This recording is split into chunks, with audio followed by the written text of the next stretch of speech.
Hi everyone, welcome back. Thank you so much for being here. The European Union still appears to be somewhat unsure how to handle the fact that Donald Trump is now returning back to the office. EU's top appointed official, Ursula von der Leyen, made an extremely questionable statement that definitely made many people question her motives. And as you know, she has been very much against Donald Trump before, so now her behavior is very, very interesting. Von der Leyen said that she wants to replace the remaining LNG, liquefied natural gas, from Russia with the LNG from the United States. This appears to be clearly a political decision. It has nothing to do with the interests of European citizens who are in the middle of an economic decline. As you know, the International Monetary Fund forecasts the economies of the G7 group to grow at a much, much slower pace than those of China, India, Russia, and other developing markets. Perhaps Ursula von der Leyen is not familiar with the economic data, but according to Euronews, more than 10% of the EU population was unable to keep their homes adequately warm in 2023, just last year. In Spain, the percentage actually exceeded 20%. So we can see here how the struggle with energy costs affected various parts of the Union during the recent years. Purchasing natural resources at a higher price point may not sound like that big of a deal to many people, and I'm sure that there are those who would even support it. But there is a small problem here. The LNG that Ursula von der Leyen wants to purchase from the United States is four times more expensive than the LNG that Europe has been purchasing from Russia. So a good question to ask her would be, is her goal to de-industrialize, to completely destroy Europe? Germany's economy has already collapsed, and with it goes the rest of Europe. But just to make sure that Europe is fully destroyed, all it needs to do now is two things. It needs to give up that little LNG and natural gas that has been going through the pipeline that it has been importing from Russia. So give that up, and at the same time, make sure that you hike up the price that you pay for the same product, for the same exact product, 4 times. Hike it up 4 times, and without a doubt, it will mean higher prices for European consumers. Here's Ursula von der Leyen herself. Take a listen. I would not say discuss, but we touched upon yesterday. It's the whole topic of LNG. We still get a lot of LNG via Russia, from Russia.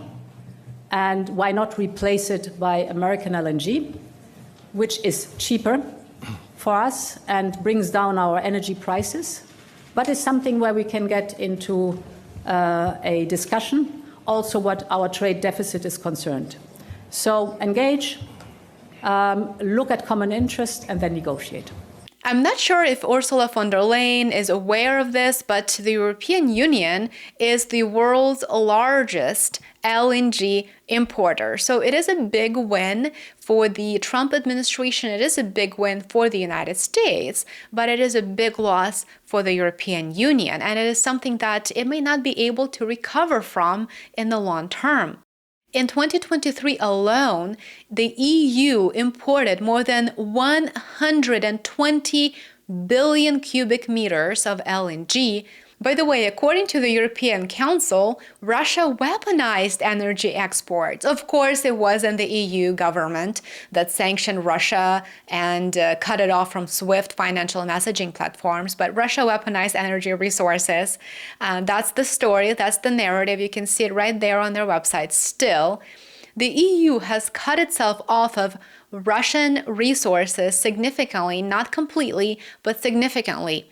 In 2023, the EU shows it decreased its consumption of natural gas that originates in Russia from 40% in 2021 to 8%.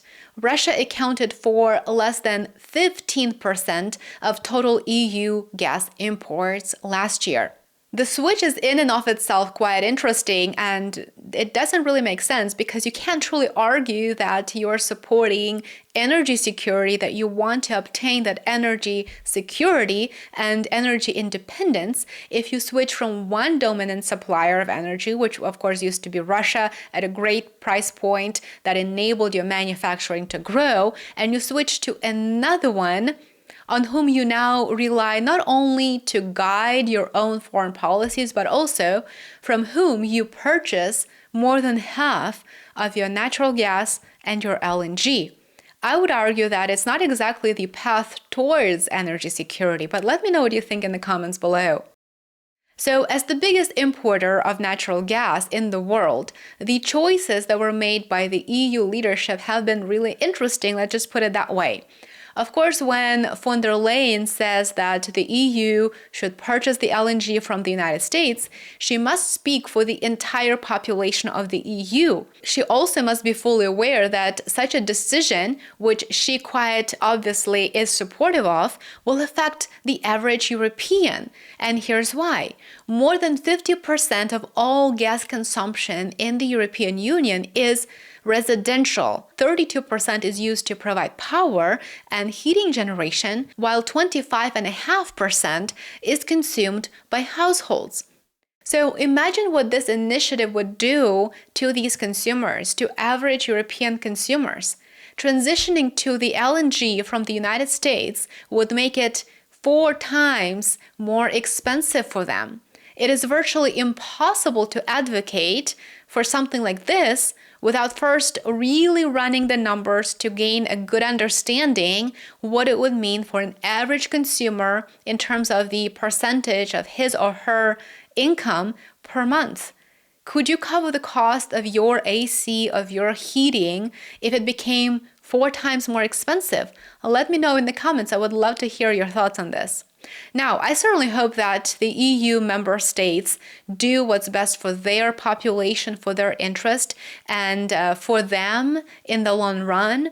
The decision will impact both the short term, but also it will have very, very strong long-term implications as energy costs affect domestic manufacturing, it affects businesses, and of course consumers whose cost of living will dramatically increase if Frau von der Leyen gets her way, if her wishes become true.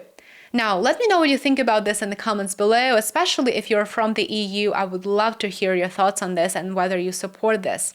Thank you for watching. I appreciate your time. I hope that this quick video was interesting and helpful. Make sure that you are subscribed to my alternative media channels. I would love to see you there as well. Enjoy the rest of your day, and I will see you back here tomorrow. Bye for now.